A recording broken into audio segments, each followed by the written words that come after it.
Welcome to Tantrum House Studio D. I'm Kevin Delp. And I'm Melissa Delp. Today we're looking at herbaceous sprouts.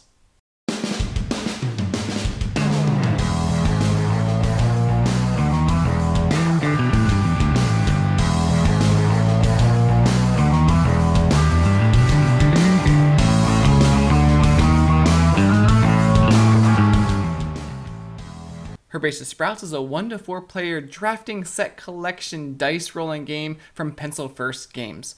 Now this plays in about 30 minutes and it's by Ed Baraff, Steve Finn, and Beth Sobel, the same team that brought you Herbaceous and Sunset Over Water, and it's coming to Kickstarter May 22nd.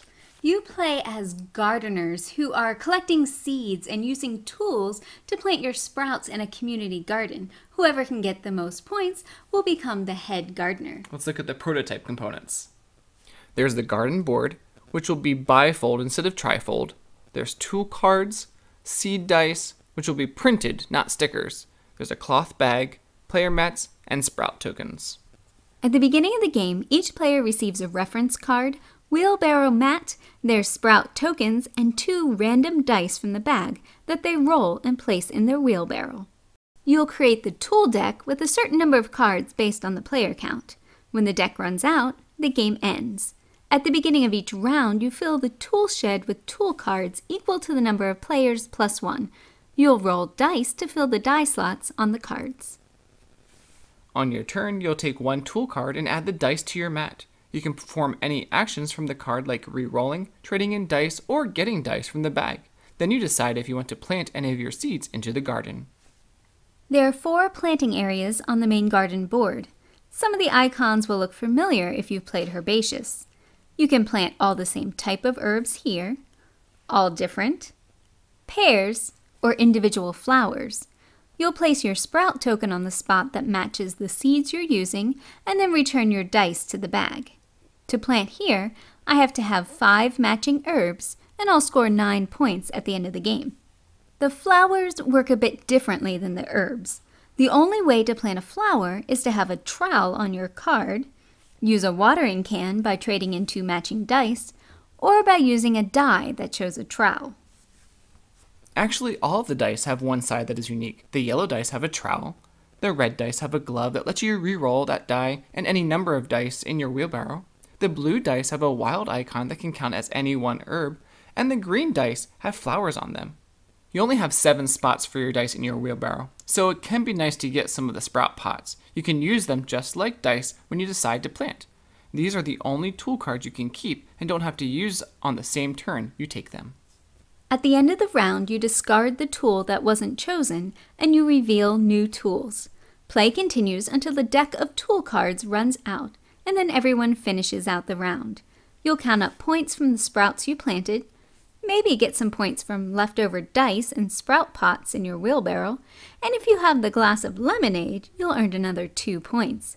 The lemonade goes to the first player to plant at least 1 sprout in each of the 4 areas of the garden. I bet that lemonade goes well with a biscuit. And if you play with 2 or 3 players, you'll add in rival sprouts that don't belong to any player. Each round, there'll be 1 tool card that isn't taken. If the garden area shown on that card is empty, you'll place a rival sprout there. This adds an interesting layer of strategy to the game because when you look at those tool cards, you're not only looking at what actions do they give me and which dice, but now you're also seeing which area in the garden could get covered up. So if I notice that Kevin's going after 4 of a kind and that card is on the tool in the tool shed, I may purposefully leave it there hoping that it gets covered by a rival sprout. Or I might take that card even though it may not have the greatest dice for me that turn, so it doesn't get left. Now, in addition to the multiplayer rules, this game also has rules for 2 versus 2 team play, and then also solo rules, and those were designed by Keith Mateka. The graphic design is clear and understandable. The info on the player mat is helpful, and the game board is thematic. There are places to plant your sprout tokens and little garden stake signs to let you know the number you need. Comparing this to Herbaceous, I would say it's a little bit more complex. There are definitely more factors that you have to consider when you're making your decisions. With the tool cards, not only is it the actions you're taking, but which dice, and they're not always paired the way you want them to be. Now, there's also a little bit of pressure luck because sometimes you can re-roll your dice, and then there's the garden spots. Sometimes you might want to go for those larger numbers, which give you more points. But if you do that, you may never get those dice that you need, or someone could block you. Yeah, swoop in and take it. Now, we have introduced this game to several people. One of them, when he first saw it, he thought it might be a little complicated or a little difficult to understand, but as soon as we got into it, he was fine, and after playing, he said it was actually a lot easier than he thought it would be, and he actually won that one. I think he did. So if you enjoyed the game Herbaceous and like dice games, then check out Herbaceous Sprouts from Pencil First Games, coming to Kickstarter in May.